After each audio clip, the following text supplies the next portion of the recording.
மழை வெள்ளத்தால் பாதிக்கப்பட்ட மக்களுக்கு 1000 கோடி ரூபாய் மதிப்பிலான நிவாரண தொகுப்பை அறிவித்துள்ள முதலமைச்சர் மு.க.ஸ்டாலின் இத்தொகை முழுவதும் மாநில அரசின் நிதியிலிருந்து வழங்கப்படும் என்று தெரிவித்துள்ளார். நிவாரண அறிவிப்பு குறித்து முதலமைச்சர் விடுத்துள்ள செய்திக்குறிப்பில், நெல்லை, தூத்துக்குடி ஆகிய மாவட்டங்களில் மழை வெள்ளத்தால் சேதமடைந்த வீடுகளுக்கு பதிலாக புதிய வீடுகள் மற்றும் பழுதுபார்த்தலுக்கு 385 கோடி ரூபாய் ஒதுக்கீடு செய்யப்பட்டுள்ளதாக தெரிவிக்கப்பட்டுள்ளது. புதிய வீடுகள் கட்டுவதற்கு தலா 4 லட்சம் ரூபாயும், சேதமடைந்த வீடுகளுக்கு தலா 2 லட்சம் ரூபாயும் வழங்கப்படும் என்றும், இத்திட்டத்தின் மூலம் 4577 வீடுகள் கட்டப்படும் மற்றும் 9975 வீடுகளுக்கு பழுதுபார்க்கும் பணிகள் மேற்கொள்ளப்படும் என்றும் முதலமைச்சர் கூறியுள்ளார். இந்த திட்டம் முழுவதும் மாநில அரசின் நிதியிலிருந்தே செயல்படுத்தப்படும் எனவும் அவர் குறிப்பிட்டுள்ளார். புயல் வெள்ளத்தால் பாதிக்கப்பட்ட தூத்துக்குடி, நெல்லை உள்ளிட்ட 8 மாவட்டங்களில் 6,52,358 ஏக்கர் நிலங்களில் பயிர் சேதம் ஏற்பட்டுள்ளது என்றும், இதற்கான இழப்பீட்டு நிவாரணம் 250 கோடி ரூபாய் வழங்கப்படும் என்றும் முதலமைச்சர் தெரிவித்துள்ளார். சிறு வணிகர்களுக்கு 1 லட்சம் ரூபாய் வரை சிறப்பு கடன் திட்டம் செயல்படுத்தப்படும் என்றும் கூறியுள்ள முதலமைச்சர், இத்திட்டத்தின் மூலம் சிறு வணிகர்கள், சிறு கடை உரிமையாளர்கள் மற்றும் தெருவோர வியாபாரிகளுக்கு 1 லட்சம் ரூபாய் வரை 6% வட்டி விகிதத்தில் கடன் வழங்கப்படும் என கூறியுள்ளார். குறு, சிறு மற்றும் நடுத்தர தொழில் நிறுவனங்களுக்கு 3 லட்சம் ரூபாய் வரை வெள்ள நிவாரண கடனுதவி வழங்கப்படும் என்றும், இத்திட்டத்தின் மூலம் சுமார் 3300 தொழில் நிறுவனங்கள் பயனடையும் என்றும் முதலமைச்சர் மு.க.ஸ்டாலின் தெரிவித்துள்ளார். தகுதி வாய்ந்த 4000 மகளிர் சுய உதவி குழுக்களுக்கு 350 கோடி ரூபாய் அளவுக்கு புதிய கடன்கள் வழங்கப்படும். சேதமடைந்த 4928 மீன்பிடி படகுகளுக்கு 15 கோடி ரூபாய் நிவாரணத் தொகை, நிலுவையில் உள்ள கடன் தவணைகளுக்கு கால நீட்டிப்பு வழங்கப்படும் என்பன உள்ளிட்ட அறிவிப்புகளையும் முதலமைச்சர் வெளியிட்டுள்ளார். உப்பள தொழிலாளர்களுக்கு கூடுதலாக 3000 ரூபாய் நிவாரணத் தொகை வழங்கப்படும் என்றும், அரசு துறை சான்றிதழ்கள் மற்றும் ஆவணங்களை பெறுவதற்கு வாரந்தோறும் திங்கட்கிழமை அன்று மாவட்ட ஆட்சியர் அலுவலகத்தில் சிறப்பு முகாம்கள் நடத்தப்படும் என்றும் முதலமைச்சர் மு.க.ஸ்டாலின் தெரிவித்துள்ளார். கனமழை எச்சரிக்கையை அடுத்து நெல்லை, தூத்துக்குடி உள்ளிட்ட மாவட்டங்களில் தமிழ்நாடு அரசு சார்பில் பொதுமக்களின் பாதுகாப்பிற்காக பல்வேறு முன்னெச்சரிக்கை நடவடிக்கைகள் மேற்கொள்ளப்பட்டிருக்கின்றன. அரபிக்கடல் பகுதியில் காற்றழுத்த தாழ்வு பகுதி உருவாவதால் குமரி, நெல்லை, தூத்துக்குடி மற்றும் ராமநாதபுரம் மாவட்டங்களில் அடுத்த 2 நாட்கள் கனமழை பெய்யும் என வானிலை மையம் கூறியுள்ளது. இதையடுத்து அந்த பகுதிகளில் முன்னெச்சரிக்கை நடவடிக்கைகளை தமிழ்நாடு அரசு மேற்கொண்டுள்ளது. இதுகுறித்து வருவாய் மற்றும் பேரிடர் மேலாண்மை துறை அமைச்சர் KKSSR ராமச்சந்திரன் விளக்கமளித்துள்ளார். மணிமுத்தாறு மற்றும் பாபநாசம் அணைகளில் இருந்து 7000 கனஅடி உபரி நீர் திறக்கப்பட்டுள்ளதால் நெல்லை, தூத்துக்குடி, தாமிரபரணி கரையோர மக்கள் பாதுகாப்பாக இருக்குமாறு 2,91,000 நபர்களுக்கு எச்சரிக்கை குறுஞ்செய்தி அனுப்பப்பட்டிருப்பதாக அவர் கூறியுள்ளார். பொதுமக்கள் ஆற்றில் குளிப்பதையும், வெள்ள நீர் செல்வதை வேடிக்கை பார்ப்பதையும், நீர்நிலைகளில் நின்று செல்ஃபி எடுப்பதையும் தவிர்க்குமாறு அமைச்சர் கேட்டுக் கொண்டுள்ளார். முதலமைச்சர் அறிவுரையின்படி அனைத்து முன்னெச்சரிக்கை நடவடிக்கைகள் மேற்கொள்ள மாவட்ட ஆட்சியர்களுக்கு அறிவுரை வழங்கப்பட்டிருப்பதாக அவர் தெரிவித்துள்ளார். இன்று முதல் ஜனவரி 3ஆம் தேதி வரை குமரிக்கடல், மன்னார் வளைகுடா மற்றும் மாலத்தீவு பகுதிகளில் 45 முதல் 65 கிலோமீட்டர் வரை காற்று வீசக்கூடும் என்பதால் மீனவர்கள் கடலுக்கு செல்ல வேண்டாம் எனவும், ஏற்கனவே அந்த பகுதிகளுக்கு சென்ற மீனவர்கள் கரை திரும்புமாறு அமைச்சர் KKSSR ராமச்சந்திரன் கேட்டுக் கொண்டுள்ளார். மேலும் கனமழை எச்சரிக்கையை அடுத்து மாநில அவசர கால செயல்பாட்டு மையம் மூலமாக 24 மணி நேரமும் செயல்பட்டு நிலைமை தொடர்ந்து கண்காணிக்கப்படுவதாக அவர் தெரிவித்துள்ளார். சேலம் மாவட்டம் மாத்தூர் அருகே எழுத படிக்க தெரியாத வயது முதிர்ந்த ஏழை விவசாயிகள் 2 அமலாக்கத்துறை சம்மன் அனுப்பியிருக்கிறது. இருவரும் கருப்பு பணம் மூலமாக சொத்து சேர்த்ததாக கூறி விசாரணைக்கு ஆஜராக உத்தரவிட்டிருப்பது பரபரப்பை ஏற்படுத்தியிருக்கிறது. அது பற்றிய செய்தி தொகுப்பு. ஆத்தூர் அருகே உள்ள ராமநாயக்கன் பாளையம் வடக்குக்காடு அப்பம் சமுத்திரம் கிராமத்தில் கண்ணன், கிருஷ்ணன் ஆகிய சகோதரர்களின் 6.5 ஏக்கர் விவசாய நிலம் உள்ளது. இந்த நிலத்தை அபகரிக்க குணசேகரன் என்ற பாஜக நிர்வாகி முயற்சித்து வந்ததாக கூறப்படுகிறது. விவசாயிகள் நிலத்தை தர மறுத்ததால் பயிர் செய்ய இயலாமல் தடுக்கப்பட்டிருக்கிறார்கள். வேறு வழியின்றி ரேஷனில் அரிசி வாங்கி கஞ்சி குடிக்கும் நிலைக்கு இருவரும் தள்ளப்பட்டிருக்கிறார்கள். எனக்கும் குணசேகரனுக்குள்ள ஒரு சில ஆண்டுக்கு முன்பு முன் விரோதம் உண்டு. அந்த விரோதத்தை வைத்து எங்களை இப்போ தற்சமயமாக நாங்கள் கிழங்கு வச்சதோ, 2வது நெல் வச்சதோ தண்ணி விட்டு சேதம் பண்ணி கிழங்கு பிடுங்காத, அது எதுக்கும் உபயோகம் இல்லாத 5 லட்சம் ரூபாய்க்கு ஆகக்கூடிய கிழங்கு கடைசியில் 50 ஆளை விட்டு போடுங்கக்குள்ள ஒரு 20,000 தான் வந்தது. அந்த கூலிக்கும் லாரி வாடகைக்கும் சரியாக போச்சு. இப்படியே 4 வருஷமாக எங்களை தொல்லை கொடுத்து இதுவரையிலும் பயிர் பண்ணாதான் 20 லட்ச ரூபா கடனாக்கி எங்களை பெரிய தொல்லையில் இமிசையிலும் வாழ வழி இல்லாமல், சாகம் வழி இல்லாமல், சோத்துக்கு வழி இல்லாமல், ரேஷன் கடையில் வாங்கி இப்போ அரிசி, ரேஷனில் வர அரிசி தான் நாங்கள் சாப்பிட்டுக்கிட்டு காலத்தை, நானே எங்கள் அண்ணாரும் கண்ணைங்கிறவரும் காலத்தை ஓட்டிக்கிட்டு இருக்கிறோம். இந்நிலையில் தள்ளாத வயதில் எழுத படிக்க தெரியாத அந்த விவசாயிகள் இருவருக்கும் சில மாதங்களுக்கு முன்பு சென்னை அமலாக்கத்துறை அலுவலகத்தில் இருந்து சட்டவிரோத பணப்பரிமாற்றம் பற்றிய விசாரணைக்கான அழைப்பாணையை அனுப்பியுள்ளனர். இதையடுத்து அந்த அப்பாவி விவசாயிகள் இருவரும் வழக்கறிஞர் பிரவீனா என்பவருடன் விசாரணைக்கு ஆஜராகினர். ஆனால் சென்னை அமலாக்கத்துறை உயரதிகாரி ரித்தேஷ்குமார் என்பவர் வழக்கறிஞரை அனுமதிக்காமல் ஆவணங்களுடன் விவசாயிகளை மட்டும் ஆஜராக கூறி அராஜகமாக நடந்து கொண்டதாக வழக்கறிஞர் பிரவீனா குற்றம் சாட்டியுள்ளார். இந்நிலையில் டிஜிபி அலுவலகத்தில் அமலாக்கத்துறையினர் மீது புகார் அளித்துவிட்டு விவசாயிகள் ஊர் திரும்பினர். நிர்வாகிங்க மாவட்ட இளைஞரணி செயலாளர் தலைவராக இருக்கிறாங்க. பண்ணாத அக்கிரமம் அந்த பகுதியில் பண்ணாத அராஜகங்க. பாஜக மாதிரி அராஜகம் இவங்களாட்டம் பாஜகவில் சேர்ந்ததுலேருந்து பல அராஜகம் நடத்திட்டு வராங்க. இந்த பகுதி பூராவுமே அவனுக்கு அடிமை ஆகணுங்கிற நிலையில் நிறைய பேர்த்த நிலம் ஏமாற்றி 1 ஏக்கர் நிலத்துலேருந்து இன்றைக்கி 15 ஏக்கர் நிலம் அவன் சேர்த்துருக்கானா? எத்தனை பேர்த்த கொள்ளையடிச்சிருப்பான் பாஜகவில் சேர்ந்து? பாஜகவினருடன் கூட்டு சேர்ந்து கொண்டு அமலாக்கத்துறையினர் தங்களது நிலத்தை அபகரிக்க துணைப்போவதாகவும், தங்களது நிலத்தை அரசு காப்பாற்றித் தர வேண்டுமெனவும், பாஜக நிர்வாகிகள் மீது நடவடிக்கை எடுக்க வேண்டுமெனவும் அப்பாவி விவசாயிகள் வலியுறுத்தியுள்ளனர். மறைந்த தேமுதிக நிறுவன தலைவர் விஜயகாந்த் நினைவிடத்தில் உள்ளூர் வெளியூர்களிலிருந்து தொண்டர்கள், பொதுமக்கள், ரசிகர்கள் என்று ஏராளமானோர் திரண்டு அஞ்சலி செலுத்தி வருகிறார்கள்.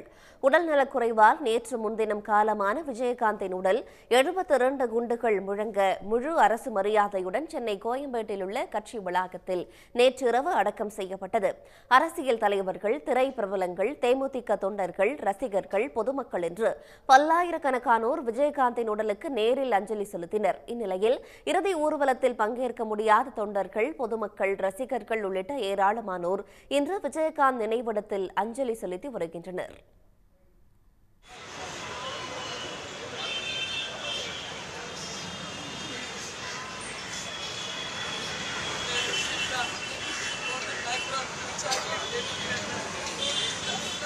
திருச்சியிலேருந்து வரோம். ஸோ ஒரு நல்ல மனிதனுக்கு அஞ்சலி செலுத்தணும், அவ்வளவுதான்.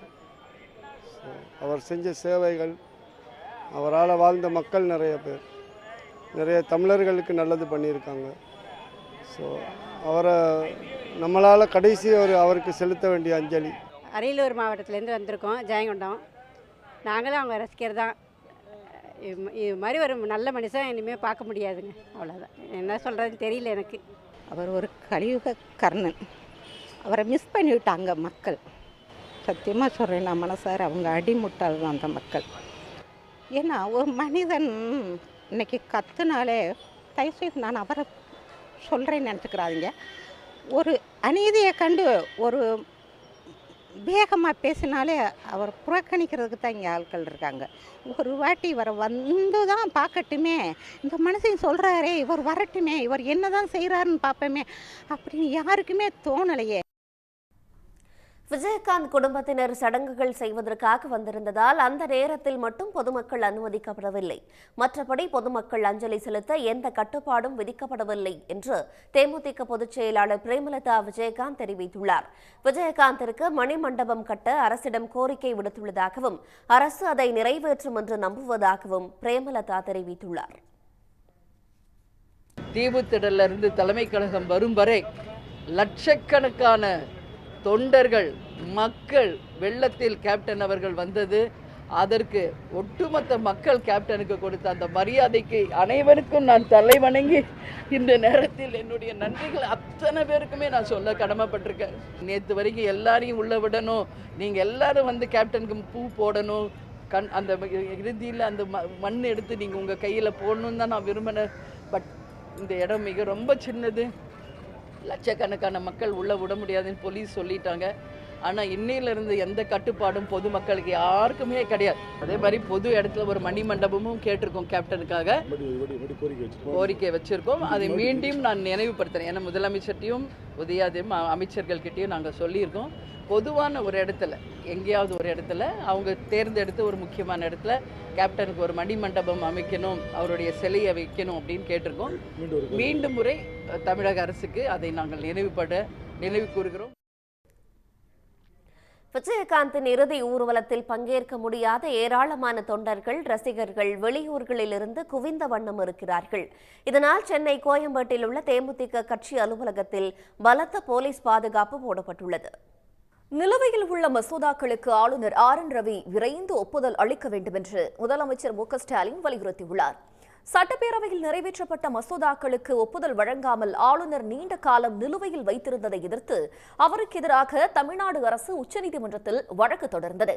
வழக்கை விசாரித்த தலைமை நீதிபதி சந்திரசூட் தலைமையிலான அமர்வு அரசியல் அமைப்பு சட்டத்தை செயல்கிழக்க வைக்க ஆளுநருக்கு அதிகாரம் இல்லை என்று கண்டனம் தெரிவித்ததுடன் முதலமைச்சர் மு க ஸ்டாலினை உடனே நேரில் அழைத்து சுமூகமாக பேசி இந்த பிரச்சினைக்கு தீர்வு காணுமாறு ஆளுநர் ரவிக்கு அறிவுறுத்தியது. இதையடுத்து முதலமைச்சருக்கு ஆளுநர் அழைப்பு விடுத்திருந்தார். அதை ஏற்றுக்கொண்ட முதலமைச்சர் மு க ஸ்டாலின் கிண்டியில் உள்ள ஆளுநர் மாளிகைக்கு சென்று RN ரவியை சந்தித்து ஆலோசனை மேற்கொண்டார். சந்திப்பு சுமார் 40 நிமிடங்கள் நடைபெற்றது. இந்நிலையில் பல மாதங்களாக நிலுவையில் உள்ள கோப்புகளுக்கு ஆளுநர் RN ரவி விரைந்து ஒப்புதல் அளித்து அரசிற்கு அனுப்பி வைத்திட வேண்டும் என்று முதலமைச்சர் மு க ஸ்டாலின் வலியுறுத்தியுள்ளார். 10 முக்கிய மசோதாக்களை அரசியல் சாசனத்தில் எங்கு குறிப்பிடாத வகையில் ஆளுநர் தேவையின்றி குடியரசுத் தலைவருக்கு அனுப்பி வைத்திருப்பதாக குறிப்பிட்டிருக்கும் முதலமைச்சர் மு க ஸ்டாலின் அவற்றை திரும்ப பெற்று விரைந்து ஒப்புதல் அளிக்க வேண்டும் என்று கேட்டுக் கொண்டுள்ளார். அதிமுக முன்னாள் அமைச்சர்கள் KC வீரமணி, MR விஜயபாஸ்கர் மீது லஞ்ச ஒழிப்புத்துறை வழக்கு தொடர அனுமதி கோரி அனுப்பப்பட்ட கோப்புகளும் பல மாதங்களாக நிலுவையில் இருப்பதாக தெரிவித்திருக்கும் முதலமைச்சர் அவற்றிற்கும் ஒப்புதல் வழங்க ஆளுநரிடம் வலியுறுத்தியுள்ளார். TNPSCயில் காலியாக உள்ள பதவிகளுக்கு உறுப்பினர்களை நியமனம் செய்வது தொடர்பான கோப்பும் நீண்ட காலமாக நிலுவையில் இருப்பது பற்றி ஆளுநரிடம் தெரிவித்த முதலமைச்சர் அதற்கும் ஒப்புதல் அளித்து திரும்ப அனுப்புமாறு கேட்டுக்கொண்டார். அரசியல் சாசன விதிகளுக்கு உட்பட்டு ஆளுநர் செயல்பட வேண்டும் எனவும் அப்போதுதான் மாநில மக்களின் நலனுக்கும் நிர்வாகத்திற்கும் பயன் அளிக்கும் வகையில் அவரது செயல்பாடு அமையும் என்று முதலமைச்சர் எடுத்துரைத்துள்ளார். எனவே உச்சநீதிமன்றம் தெரிவித்த கருத்துக்களை மனதில் கொண்டு நிலுவையில் இருக்கும் மசோதாக்களுக்கும் கோப்புகளுக்கும் ஆளுநர் விரைந்து ஒப்புதல் வழங்க வேண்டும் என்றும் வருங்காலங்களில் இதுபோன்ற தாமதங்களை ஆளுநர் தவிர்த்திட வேண்டும் என்றும் முதலமைச்சர் மு க ஸ்டாலின் வலியுறுத்தியுள்ளார். சந்திப்புக்கு பிறகு செய்தியாளர்களை சந்தித்த சட்டத்துறை அமைச்சர் ரகுபதி முன் விடுதலை தொடர்பான கோப்புகளுக்கு ஒப்புதல் அளிக்க ஆளுநரிடம் வலியுறுத்தியதாக தெரிவித்தார். 2 முன்னாள் அமைச்சர்கள் மீது சாங்ஷன் ஆஃப் ப்ராசிக்யூஷனுக்காக அனுப்பப்பட்டு பல மாதங்களாக திரு KC வீரமணி அவர்கள் மீது 15 மாதங்களாகவும் விஜயபாஸ்கர் மீது 7 மாதங்களுக்கு மேலாகவும் அந்த கோப்புகள் நிலுவையிலே உள்ளன. எனவே அவற்றுக்கு அனுமதி தர வேண்டும். ஏனென்று சொன்னால் அது அரசாங்கத்தால் அனுப்பப்பட்டு விசாரிக்கப்பட்டு அனுப்பப்பட்டிருக்கிறது. நீங்கள் கேட்ட விளக்கங்களை எல்லாம் அரசு தந்திருக்கிறது என்கின்ற தகவலை சொல்லி அதற்கான அனுமதியையும் ஆளுநரிடத்தில் கேட்டிருக்கின்றோம். 42 முன்விடுதலை கோப்புகள் ஆளுநரிடத்தில் இருக்கின்றன. இன்னும் ஒரு 7 முன்விடுதலை கோப்புகள் நீதிமன்றத்துடைய அறிவுறுத்தலின்படி, நீதிமன்றத்துடைய உத்தரவின்படி அந்த கோப்பு பரிசீலிக்கப்பட வேண்டும். அவர்களுக்கு முன்கூட்டிய விடுதலை தர வேண்டும் என்று பிரிமிச்சூர் ரிலீஸுக்காக சொல்லப்பட்டது. அந்த மனுக்கள் இன்றைக்கு அந்த சேர்த்து 49 நிலுவையில் உள்ளன. அதற்கும் விரைந்து ஒப்புதல் தர வேண்டும் என்கின்ற கோரிக்கையை முன்வைத்திருக்கின்றோம். இதனிடையே ஆளுநர் மாளிகை வெளியிட்டிருக்கும் செய்திக்குறிப்பில் முதலமைச்சர் மு க ஸ்டாலின் உடனான சந்திப்பு சுமூகமாக இருந்ததாக குறிப்பிடப்பட்டுள்ளது. மாநிலத்தின் பல்வேறு பிரச்சினைகள் குறித்து கலந்துரையாடி இருவரும் கருத்துக்களை பரிமாறிக்கொண்டதாக ஆளுநர் மாளிகை தெரிவித்துள்ளது. மேலும் அரசியல் அமைப்பு சட்டத்தின் எல்லைக்கு உட்பட்டு மாநில அரசிற்கு தொடர்ந்து ஆதரவு அளிக்கப்படும் என்று ஆளுநர் மாளிகை உறுதியளித்துள்ளது. சென்னையை அடுத்த கிளாம்பாக்கத்தில் கட்டப்பட்ட கலைஞர் நூற்றாண்டு பேருந்து முனையத்தை முதலமைச்சர் மு க ஸ்டாலின் திறந்து வைத்தார். வளர்ந்து கொண்டே இருக்கும் சென்னையின் தேவைகளை நிறைவேற்றும் உள்கட்டமைப்பு கொண்ட இந்தியாவின் மிகப்பெரிய பேருந்து முனையம் மக்களின் பயன்பாட்டிற்கு வந்திருப்பதாக முதல்வர் கூறியிருக்கிறார்.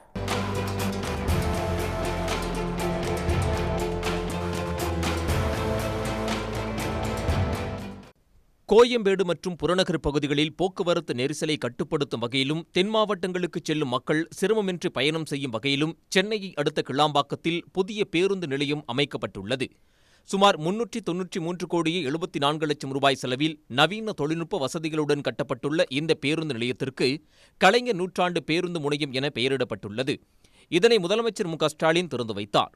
பேருந்து முனைய கல்வெட்டு மற்றும் அங்கு அமைக்கப்பட்டுள்ள கலைஞர் சிலையையும் திறந்து வைத்த முதலமைச்சர் பேட்டரி காரில் அமர்ந்தபடி சென்று பேருந்து நிலையத்தை பார்வையிட்டார்.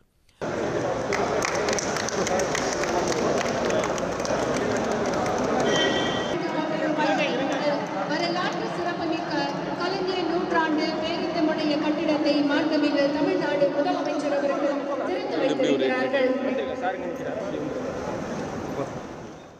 தொடர்ந்து கிளாம்பாக்கத்திலிருந்து பேருந்து சேவையை மு.க.ஸ்டாலின் கொடியசைத்து தொடங்கி வைத்தார். அதன் பின்னர் அரசு விரைவு பேருந்துகள் மற்றும் மாநகர பேருந்துகள் புறப்பட்டுச் சென்றன. கிளாம்பாக்கம் பேருந்து நிலையத்திலிருந்து தினமும் 2310 பேருந்துகளை இயக்க போக்குவரத்துத்துறை திட்டமிட்டுள்ளது. கிளாம்பாக்கத்திலிருந்து சென்னைக்கும் மாநகரின் பல்வேறு பகுதிகளிலிருந்து கிளாம்பாக்கம் முனையத்துக்கும் பேருந்துகள் இயக்க ஏற்பாடு செய்யப்பட்டுள்ளது. இதனிடையே வளர்ந்து கொண்டே இருக்கும் சென்னையின் தேவைகளை நிறைவேற்றும் உட்கட்டமைப்பு கொண்ட இந்தியாவின் மிகப்பெரிய பேருந்து முனையம் மக்களின் பயன்பாட்டிற்கு வந்துள்ளதாக முதலமைச்சர் மு.க.ஸ்டாலின் தனது எக்ஸ் தளத்தில் பதிவிட்டுள்ளார். விழுப்புரம், கும்பகோணம், சேலம், கோவை, மதுரை, நெல்லை ஆகிய 6 போக்குவரத்து கழக பேருந்துகளும் ஆம்னி பேருந்துகளும் பொங்கல் வரை கோயம்பேடு பேருந்து நிலையத்திலிருந்து இயக்கப்படும் என்று அமைச்சர் சிவசங்கர் தெரிவித்துள்ளார். கிளாம்பாக்கம் பேருந்து முனைய திறப்பு விழாவிற்கு பிறகு செய்தியாளர்களை சந்தித்த அமைச்சர் சிவசங்கர், தென் மாவட்டங்களிலிருந்து சென்னைக்கு வரக்கூடிய அனைத்து அரசு விரைவு பேருந்துகளும் நாளை முதல் கோயம்பேடு பேருந்து நிலையத்திற்கு செல்லாது என்று தெரிவித்தார். அரசு விரைவு போக்குவரத்து கழகத்தை பொறுத்தவரை பெங்களூரு மற்றும் கிழக்கு கடற்கரை சாலை வழியாக செல்லும் பேருந்துகள் கோயம்பேட்டிலிருந்து இயங்கும் என்றும் அமைச்சர் குறிப்பிட்டார். கோயம்பேடு பேருந்து நிலையத்திலிருந்து சென்னையின் பிற இடங்களுக்கு இயக்கப்பட்டு வந்த மாநகர பேருந்துகள் நாளை முதல் கிளாம்பாக்கம் பேருந்து நிலையத்திலிருந்து இயக்கப்படும் என்றும் அமைச்சர் சிவசங்கர் கூறினார். மாநகர போக்குவரத்து கழகத்தை பொறுத்தவரை கோயம்பேடு பேருந்து நிலையத்திற்கு இங்கிருந்து 270 நடைகள் இயக்கப்படும். 5 நிமிடத்திற்கு ஒரு பேருந்து இங்கிருந்து கோயம்பேடு பேருந்து நிலையத்திற்கு செல்லும். அதேபோல் இங்கிருந்து தாம்பரம் செல்கின்ற பேருந்துகள் 2 நிமிடத்திற்கு ஒரு பேருந்து கிளாம்பாக்கத்திலிருந்து தாம்பரத்திற்கு புறப்படும்.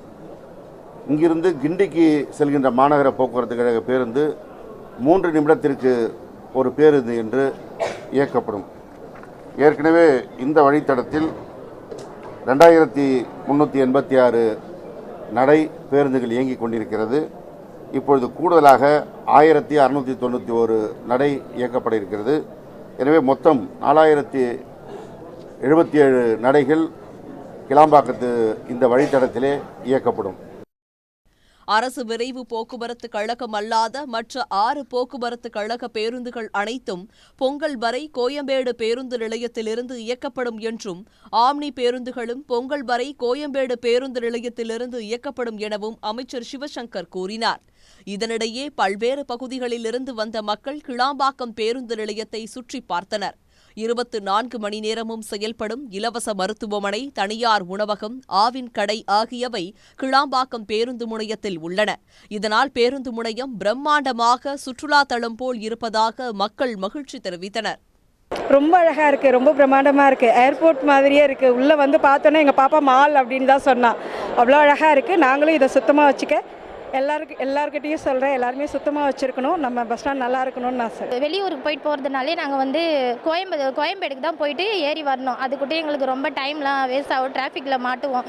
இப்போ வந்து எங்களுக்கு பக்கத்தில் இருக்கிறதுனால எங்களுக்கு ரொம்ப ரொம்ப ரொம்ப ரொம்ப சந்தோஷமாக இருக்குது. வயசானவங்க படிக்கட்டெல்லாம் ஏற முடியாது, அதுக்கான எக்ஸலேட்டர் வசதியும் மருத்துவ வசதி இருக்குது. மெயினாக பார்த்தீங்கன்னா தாய்மார்களுக்கான பாலூட்டி அறைகள் வந்து இங்கே அரேஞ்ச் பண்ணி வச்சுருக்காங்க. அதுவும் தனிப்பட்ட எத்தனை தாய்மார்கள் வந்தாலும் அவங்கவுங்களுக்குன்னு தனிப்பட்ட வசதியாக ரூம் மாதிரி அரேஞ்ச் பண்ணி கொடுத்துருக்காங்க. இப்போதைக்கு வந்து 24/7 வந்து இது இலவச அவசர சிகிச்சைக்காக ஒரு பிரிவு வந்து இங்கே ஏற்படுத்தியிருக்காங்க. மற்றபடி 2 ஆம்புலன்ஸ் இருக்குது. ஸ்டாஃப் வந்து ஒரு 3 ஸ்டாஃப் இருக்காங்க. ஒரு ஷிஃப்ட்டுக்கு ஒரு டாக்டர் இருப்பாங்க. இதை வந்து மக்கள் எப்பவுமே க்ளீனாக வச்சுக்கணும், டர்ட்டி பண்ணாமல். இதை நம்மளோட ப்ராப்பர்ட்டி மாதிரி, ஸோ நம்ம இதை நல்லா பார்த்துக்கணும்.